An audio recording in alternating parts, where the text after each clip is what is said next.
I was laid off from the big auto plant. Middle-aged with no other marketable skills, the only work I could find was managing the stockroom at a small private manufacturing firm. On my first day I saw it in the corner, a massive machine shrouded in dust. It was a state-of-the-art imported precision instrument, worth over $500,000, just sitting there like a heap of scrap metal. A new coworker snickered, "Don't even bother looking. The boss paid a fortune for it, hired 8 different experts, and none of them could get it working. It's just an expensive paperweight now." I walked over, my hand tracing the familiar lines of its chassis. "I can fix this." The entire workshop fell silent. The boss, hearing the commotion, came over and looked me up and down with contempt. "You fix it and I'll give you half my shares in this company. You can't, and you'll spend the rest of your life paying me back for it." The hot, dry air of the workshop smelled of machine oil and metal dust. Every eye was on me, a spotlight of disbelief and scorn, as if they were looking at a madman. The boss, Rick Thorne, a man in his 40s with a growing paunch and gold-rimmed glasses, pushed through the crowd. He sized me up, his gaze as sharp as a scalpel, traveling from my faded, washed-out work shirt down to my dust-covered, steel-toed boots.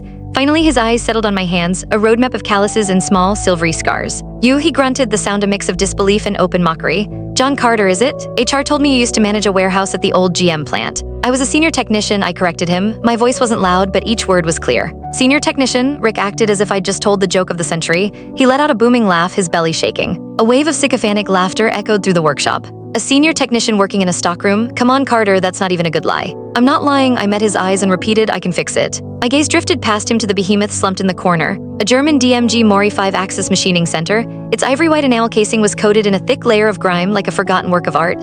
My heart gave an unexpected twinge, the bittersweet ache of seeing an old friend again. Rick's laughter died in his throat, a muscle in his fleshy cheek twitched and his eyes turned hard and cold. "All right, fine," he clapped his hands together. "I've got 20 engineers on my payroll. I've spent over 70 grand on 8 so-called experts and professors, and not one of them had the balls to say what you just said." He stepped right up to me, his stubby finger nearly poking my nose. "And you, a new stockroom guy, you're telling me you can fix it?" "I am," I didn't flinch. "Done," he threw his arm out. "We'll make a bet right here, right now. You get this machine running and I'll give you half of this company. We'll draw up the papers, sign them on the spot." A collective gasp went through the crowd. Half the company, that was millions. Rick's eyes turned vicious like a cornered animal. "But if you can't fix it, or if you break it even more?" He gritted his teeth, his voice a low growl.